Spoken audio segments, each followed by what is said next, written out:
자, 오늘 우리에게 주시는 하나님의 말씀은 우리 사사기 7장 9에서 14절까지 말씀입니다. 7장 9에서 14절까지 말씀 우리 함께 읽도록 하겠습니다. 우리 9절 말씀부터 같이 읽습니다. 시작. 그 밤에 여호와께서 기드온에게 이르시되 일어나 진영으로 내려가라. 내가 그것을 내 손에 넘겨주었느니라. 만일 내가 내려가기를 두려워하거든 내 부하 부라와 함께 그 진영으로 내려가서 그들이 말을 들으라. 그 후에 내 손이 강하여져서 그 진영으로 내려가리라 치니 기드온이 이에 그의 부하 부라와 함께 군대가 있는 진영 근처로 내려간즉 미디안과 아말렉과 동방의 모든 사람이 골짜기에 누웠는데 메뚜기의 많은 수와 같고 그들의 낙타의 수가 많아 해변의 모래 많은 같은지라. 기드온이 그곳에 이른즉 어떤 사람이 그의 친구에게 꿈을 말하여 이르기를 보라 내가 한 꿈을 꾸었는데 꿈에 보리떡 한 덩어리가 미디안 진영으로 굴러들어와 한 장막에 이르러 그것을 쳐서 무너뜨려 위쪽으로 엎으니 그 장막이 쓰러지더라. 그의 친구가 대답하여 이르되 이는 다른 것이 아니라 이스라엘 사람 요아스의 아들 기드온의 칼이라. 하나님이 미디안과 그 모든 진영을 그의 손에 넘겨주셨느니라 하더라. 아멘. 자, 우리 지난 주일은 우리가 32,000명의 군대를 300명으로 줄이라라고 명령하신 하나님과 또 그 명령에 순종한 기드온의 모습을 우리가 살펴보았습니다. 하나님께서는 하나님의 방식대로 하나님께서 사용하실 군사들을 뽑으셨고 또 이 군사들과 함께 이제는 진짜로 싸우기만 하면 되는 그런 순간이 다가왔던 거죠. 그러나 기드온이 내일 해가 뜨면 전쟁이 시작되겠구나라는 생각을 하고 있는 순간 하나님 이렇게 기드온에게 명령을 하십니다. 우리 9절 말씀을 보면 그 밤에 여호와께서 기드온에게 이르시되 일어나 진영으로 내려가라. 내가 그것을 내 손에 넘겨주었느니라 라고 이렇게 말씀을 하세요. 하나님께서는 기드온에게 아침까지 기다릴 필요가 없으니까 저녁인 지금 300명의 사람을 이끌고 적진으로 향해 나가라. 그러면 너희들이 승리할 것이다 라고 이렇게 명령을 하신 것입니다. 그 순간 이 기드온은 하나님께서 함께해 주시겠다는 말씀도 믿고 또 하나님께서 홀로 싸우신다는 것도 믿지만은 그럼에도 불구하고 두려움에 떨고 있다라는 것이에요. 생각해 보십시오. 아무리 큰 일이라도 마음의 준비 정도는 해야 되지 않습니까? 그죠? 그리고 아무리 하나님께서 택하신 이 300명의 용사라고 할지라도 솔직히 오늘 인터뷰하고 난 다음에 자, 오늘 내일부터 출근하십시오가 아니고 오늘 저녁부터 일을 하라라고 한다면 아무리 좋은 직장이라 할지라도 좀 생뚱맞지 않습니까? 그죠?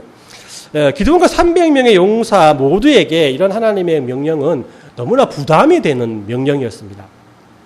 이렇게 머뭇거리게 있는 기드온의 마음을 아시고 하나님께서 이런 제안을 하죠. 11절과 11절 말씀 보면 만일 내가 내려가기를 두려워하거든 내 부하 부라와 함께 그 진영으로 내려가서 그들이 하는 말을 들으라. 그 후에 내 손이 강하여져서 그 진영으로 내려가리라 하시니 기드온이 이에 그 부하 부라와 함께 군대가 있는 진영 근처로 내려간 적이라고 이렇게 말합니다. 하나님은 또다시 우리에게 상상지도 못할 방법을 통해서 두려움에 떨고 있는 기드온의 마음을 위로해 주길 원했다라는 것이고 또 확신을 더해 주시길 원했다라는 것이에요. 하나님께서는 기드온에게 부라라는 부하를 데리고 몰래 미디안 진으로 내려가서 그들이 서로 대화하는 말을 들으라라고 무작정 그렇게 말씀을 하시는 겁니다. 그 말을 들으면 네 마음이 당장 이 밤에 미디안 사람들과 싸울 힘과 용기를 얻을 것이다라고 말씀을 하시는 거예요. 여러분들 작은 용사 기드온은 또 순종 대장이기도 합니다. 왜냐하면 하나님께서 명령하신 명령이 생뚱맞고 또 마음에 들지 않아도 일단 순종하고 보는 것이 지금까지의 기드온의 모습 아니었습니까? 그래서 기드온은 부라라는 부하를 데리고 몰래 어딘지는 모르지만 무작정 미디안 진으로 내려갑니다. 내려가다 보니까 12절에 보니까 미디안 군대가 가관이 아니에요. 왜냐하면 12절에 보면 미디안과 아말렉과 동방의 모든 사람들이 골짜기에 누워 있는데 메뚜기의 많은 수와 같고 그들의 낙타의 수가 많아 해변에 모래가 많은 같은지라라고 말하거든요. 그러니까 이제 미디안이 골짜기를 내려가다 보니까 골짜기 밑에 진을 치고 있는 그런 미디안 사람들이 보일 거 아닙니까? 근데 그 사람들이 자고 있는 모습을 보니까 메뚜기 떼와 같다라고 이렇게 말을 하고 있어요. 그리고 그들이 타고 온 낙타들도 이렇게 세워놨는데 그 낙타들이 모래와 같이 많게 보였다라는 겁니다. 이런 모습을 보고 내려가긴 내려갔지만은 기드온은 내려온 것을 후회하지 않았겠습니까? 와, 이러다가 나가 내 혼자 죽게 되면은 저 많은 이 300명의 사람들을 어떻게 할 것인가라는 생각도 했을 것이고 두렵고 떨리는 마음으로 내려가고 있는 그 순간 갑자기 보쳐서던 두 병사가 서로 이야기하는 그 소리가 갑자기 들린다는 거예요. 그래서 순간 기드온과 구라가 그 자리에 멈춰 섰겠지요. 자세히 들어보니까 한 병사가 다른 병사에게 자기 꿈의 이야기를 하더란 겁니다. 13절에 보니까 이 꿈은 이렇습니다. 한 병사가 꿈을 꾸었는데 보리떡 한 덩어리가 미디안 진으로 굴러 들어와서 어떤 텐트를 지지하던 말뚝을 쳤는데 그 말뚝이 넘어지면서 큰 텐트 모두가 다 쓰러지더라라는 그런 꿈이었어요. 어차피 이 사람들이 진을 치고 있는 곳이 골짜기이기 때문에 주위에 큰 산이 많습니다. 그죠? 그래서 큰 산에 있던 돌들이 갑자기 이렇게 굴러 떨어질 경우가 많겠죠. 그죠? 만약에 그 돌들이었다라고 하면 이 꿈이 이해가 잘 갈 텐데 그 굴러온 것이 돌이 아니라 보리떡 한 덩어리가 굴러오더니 큰 텐트를 무너뜨렸다라고 하는 이 꿈은 심상치 않는 꿈이죠. 이 이야기를 들은 기드온이 그 꿈 이야기를 들으면서 이 꿈이 도대체 무슨 꿈인가라는 생각을 이렇게 했겠죠. 궁금해했겠죠. 그런데 아니나 다를까 옆에 있던 병사가 그 꿈에 대해서 해몽을 해주는 겁니다. 여러분들 이제 대학교를 처음 들어가면 집에서 멀리 떨어진 대학을 가게 되면 항상 기숙사 생활을 하게 되잖아요. 그죠? 그러면 이제 기숙사에는 참 신기하게도 진짜 별의별 사람들이 다 모여 있습니다. 제가 이렇게 신학교 다닐 때 제가 이제 제 그 기숙사 방에 같이 있던 분이 관상을 잘 보셨어요. 생뚱맞죠? 관상을 잘 보셨는데 관상을 보다가 이 신학을 해서 전도사님이 된 게 아니라 전도사님이셨을 때 관상에 굉장히 관심이 많아가지고 관상에 대한 수십 권의 책을 공부했답니다. 그리고 실습도 이렇게 따라다니면서 많이 했다고 해요. 그래서 저 방과 같이 쓰고 있었는데 사람들이 그런 말을 하니까 아유 뭐 신학 하시면서 무슨 그런 말을 하냐라고 하면서 막 그런 거 말하지 말라고 막 이렇게 하시더라고요. 그런데 밤마다 한 명씩 찾아오는 겁니다. 문을 들이고 찾아가지고 죄송한데 제가 어떻게 될까 이렇게 막 묻는 거예요. 그래서 옆에 있다가 이상하다 어떻게 이렇게 돌아가지 싶었는데 매일마다 그 숫자가 늘어나는 겁니다. 그래서 제가 막 결국은 순번 수셔야죠 몇 번 이렇게 할 정도로 굉장히 많은 사람들이 찾아왔어요. 그래서 뭐 거기에 대해서 이야기를 해주고 했는데 굉장히 그분이 지금도 이제 목사님 되셨는데 그분이 이제 관상을 딱 보면은 자기의 그 정신이 이렇게 딱 팔려서 하루에 한 3명, 4명밖에 못 본답니다. 그러면 힘이 빠져서 안 된대요. 진짜겠죠. 찐이겠죠. 그죠? 그러니까 이제 3명, 4명이 맞추려고 그렇게 막 이렇게 경쟁을 하고 그래서 뭐 복채 같은 건 받지 않았습니다만은 항상 이 공짜 정신을 많이 드신 그런 모습을 이렇게 보았습니다. 아무튼 이게 대학교, 특히나 우리 신학교도 그런 사람들이 많이 모인 곳에는 별희한한 사람들이 많이 모이는데 참 이게 군대는 어떻겠습니까? 군대도 별희한한 사람들이 많았겠죠. 그러니까 옆에 있던 병사가 바로 해몽을 잘하는 사람이었던 거죠. 그래서 그 해몽을 이렇게 해줍니다. 14절에 보니까 그 친구가 대답하여 이르되 이는 다른 것이 아니니라 이스라엘 사람 요아스의 아들 기드온의 칼이라 하나님 미디안과 그 모든 진영을 그의 손에 넘겨주시니라 하더라 이렇게 말씀을 합니다. 이 보리떡은 이스라엘을 가리킨다고 말을 하거든요. 왜냐하면 미디안 사람들이 이스라엘 사람들을 이 절기마다 찾아와서 모든 것을 약탈해 가잖아요. 그러니까 그 당시에 이스라엘 사람들은 보리떡과 같이 시원치 않는 음식들을 먹고 영영했다라는 것입니다. 그러니까 그 당시에 이 근거로 봤을 때 보리떡하고 하면은 이스라엘 사람들을 칭한다라고 할 수 있어요. 그러니까 이 보리떡이 이스라엘 백성이라고 해몽을 한다면 해몽이 끝난 거죠. 그죠? 이제 곧 이스라엘의 기드온과 그의 하나님이 저 산 위에서 내려와서 우리 모두를 쓰러뜨릴 것이다. 곧 전쟁이 일어나고 우리 전쟁에서 우리는 곧 패배할 것이다. 라고 해몽을 해준 겁니다. 이 기드온은 꿈과 해몽을 나누는 적의 병사의 이야기를 듣고 놀라지 않을 수가 없어요. 야, 모든 것이 하나님의 손에 달려있는 것이 확실하구나라는 생각을 하게 됩니다. 그리고 오늘 읽지 않았지만 우리 다음 시간에 살펴볼 그런 본문이지만 이 병사의 이야기를 듣고 난 다음에 기드온은 이 전쟁이 해 뜨기 전에 하나님의 명령하신 대로 오늘 밤에 시작될 것이라는 것을 확신하고 자기의 진으로 돌아가게 되는 거죠. 제가 이 기도원의 이야기를 많이 읽고 성경 공부를 많이 해 보았지만은 오늘 본문이 이렇게 깊이 눈에 들어온 적은 없습니다. 왜냐하면 그 다음 이야기가 유명한 기도원과 300명의 용사 전투씬이 막 펼쳐지잖아요. 그죠? 그러니까 뭐 이거 그냥 흘러 지나가는 그런 우스운 이야기와 같은 그런 이야기로만 제가 취급을 했습니다. 그런데 오늘 왜 오늘 이 본문이 저의 눈에 들어오게 됐냐면 이 기도원의 마음으로 이 본문을 한번 읽어보았기 때문입니다. 이 서울대학의 보건대학원의 교수이시면서 책을 쓰시는 작가이신 김승섭 교수라는 분이 계시거든요. 근데 이분이 요번에 이제 미래의 피해자들은 이겼다라는 책을 썼고 그 소개하는 영상을 제가 본 적이 있습니다. 이분이 어떤 작가이든지 어떤 부분에 대해서 이 책을 쓰려면 그 부분을 마음으로 공감을 해야 진정된 글을 쓸 수 있다라고 말했어요. 이 말 부분이 저에게 참 와닿았던 것 같습니다.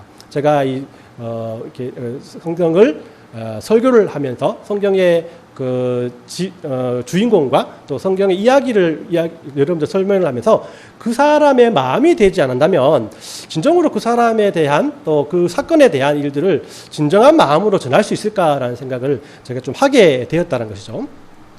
제가 사사기의 이 부분이 그냥 넘어가지 않았던 이유가 이와 마찬가지라는 겁니다. 기도원의 마음에 제가 공감했기 때문이라는 거예요. 이 본문은 이 32,000명을 300명으로 줄인 이 기드온의 군대가 미디안과 싸우기 전날 밤을 배경으로 하고 있지 않습니까? 그날 밤 기드온은 적이 메뚜기처럼 골짜기 아래에서 잠을 자고 있는 것을 보고 무슨 생각을 했을까라는 생각을 해봅니다. 여러분들 그 기드온의 마음에 두려움이 몰려오지 않았겠습니까? 또 만약에 기드온이 그곳에 내려가지 않고 잠을 잤다면 그 두려움에 잠을 잤겠습니까? 그리고 하나님은 이런 기드온에게 왜 생각지도 못할 해몽을 통해서 그에게 확신을 주는 겁니까? 이런 질문들이 내 마음속에 이렇게 질문을 하게 되었다는 것이죠. 여러분들 불안해서 잠을 이루지 못하는 밤을 보낸 적이 있으십니까? 이 말을 하니까 제 아들놈이 아빠는 머리만 대면 코를 고는데 뭐 잠 못 이루는 밤이 있었나라고 이렇게 말을 하더군요.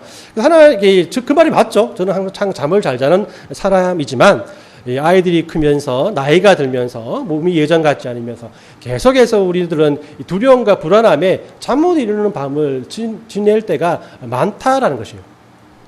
여러분은 어떻습니까? 여러 가지 이유로 저처럼 기도원의 마음에 동감하시는 분들이 있다면 마음이 뒤숭숭해져서 잠이 오지 아니할 때 오늘 기도원의 이야기를 통해서 하나님의 응답을 기도해 보시길 바랍니다.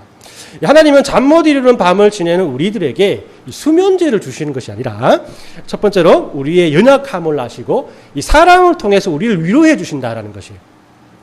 솔직히 기도원은 하나님의 말씀과 약속이 아니라 사람들의 위안이 필요했던 사람이었습니다.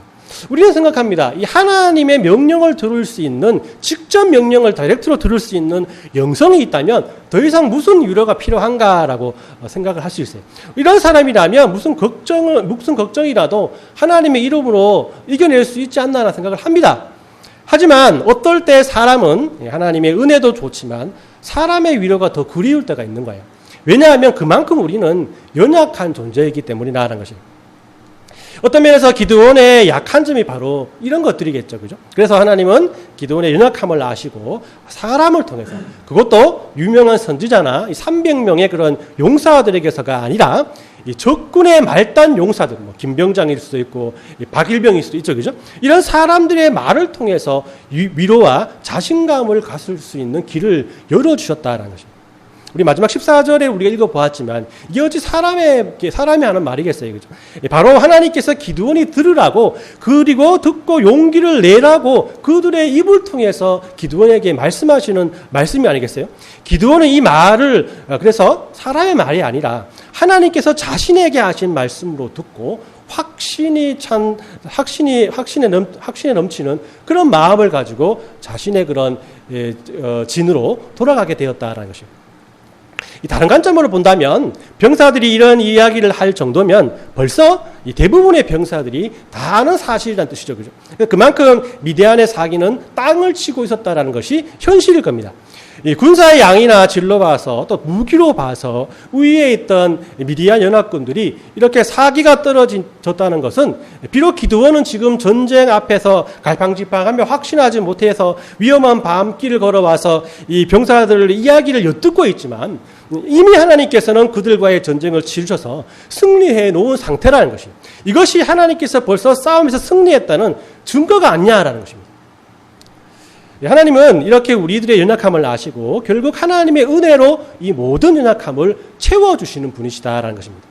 그 방법이 어떤 이는 사람에게서 받은 충고의 말이나 용기의 말이 될 수가 있고, 어떤 이는 사람과 이야기하는 것을 통해서도, 또 어떤 이는 열심히 기도할 때, 찬양을 할 때, 예배를 드릴 때, 봉사를 할 때 돈을 벌게 하심으로, 아니면 더 성경을 많이 읽으면서 깊이 묵상한 것을 통해서 하나님께서는 우리에게 위로와 평안을 주시길 원하신다라는 것이죠.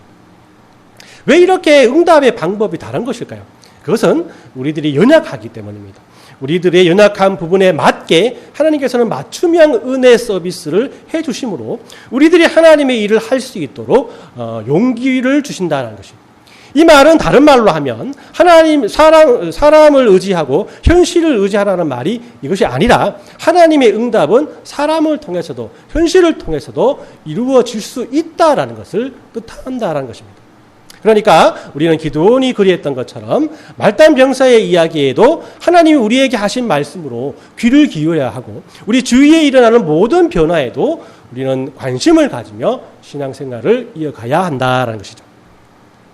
이 두 번째로, 그러나 우리가 분명히 잊지 말아야 할 것은 우리가 체험하는 모든 평안은 인간이 아니라 바로 처한 현실이 아니라 하나님으로부터 온다라는 것입니다. 우리는 기드온이 미디안 병사로부터 들은 이야기로 인해서 그의 믿음에 확신을 얻는 것이 우연이 아니라 하나님의 계획에서부터 나왔다는 것을 믿어야 한다는 것입니다. 기드온과 브라가 이 적진에 들키지 않고 꿈과 해몽을 나누는 병사가 있는 막사에 정확한 시간에 도착한 것은 우연이 아니라 하나님의 섭리라는 것입니다. 하나님의 섭리가 아니고서는 불가능한 일이다라고 우리는 믿어야 한다라는 것입니다. 여러분, 지금까지 우리가 지내오면서 많은 일을 겪고 많은 사람을 만나고 많은 아픔과 슬픔과 기쁨과 행복을 경험하고 살았지 않습니까? 이 모든 것이 우연한 시간과 우연한 사건들을 통해서 지금까지 이루어진 것이 아니라 하나님의 계획 안에서, 하나님의 인도 아래에서 살아왔다라고 생각해 보십시오. 막 소름이 막 끼치지 않습니까? 요즘 말로 하면 진짜 헐, 대박, 이렇게 여러분들 말할 수밖에 없잖아요. 그죠? 하나님 킹짱 이렇게 말하잖아요. 이 모든 것이 다 하나님께서 이끌어 주셨다는 것입니다. 이 얼마나 큰 은혜이겠습니까? 우리들은 자신과 환경과 현실을 보면 불안과 공포로 잠을 이루지 못하는 그런 삶을 살 수밖에 없습니다. 하지만 우리 자신과 현실을 보지 않고 그 뒤에서 우리를 이끄시는 하나님을 바라보고 기드온의 하나님이 바로 나의 하나님이심을 확신할 때 우리는 현실 가운데서도 하나님의 응답을 발견할 수 있다는 것이에요. 우리 말씀을 정리합니다. 여러분, 이제부터 잠 못 이루는 밤이 다가온다면 이렇게 약을 먹거나 술을 드시지 마시고 먼저 불안해하지 말고 우리의 과거를 한번 이렇게 돌아보시고, 눈을 딱 감고 우리의 과거를 한번 돌아보십시오. 그리고 하나님께서 우리에게 용기와 도움을 주시기 위해서 얼마나 많은 사람들을 나에게 보내주셨고 또 우리에게 위로와 평안함을 주셨던 많은 일들을 생각해 보십시오. 또 하나님께서 우리의 힘든 일을 어떻게 해결해 주셨던가를 곰곰이 생각해 보십시오. 마지막으로 모든 힘든 역경과 고난에 나와 함께 해주셨던 하나님을 떠올리면서 그런 하나님께 감사의 기도를 한번 드려보십시오. 그리할 때 우리는 우리의 삶의 모든 것에 하나님의 인도하심이 있다는 것을 믿게 될 것이며 확신하게 될 것입니다. 이번 한 주간은 모든 것에 하나님의 인도하심이 있다는 귀한 믿음을 가지고 이 기드온처럼 작은 일에서도 하나님의 인도하심을 확신하는 은혜가 한 주간 넘쳐나게 해달라고 기도하는 저와 여러분들 되시길 예수님의 이름으로 축원합니다. 아멘.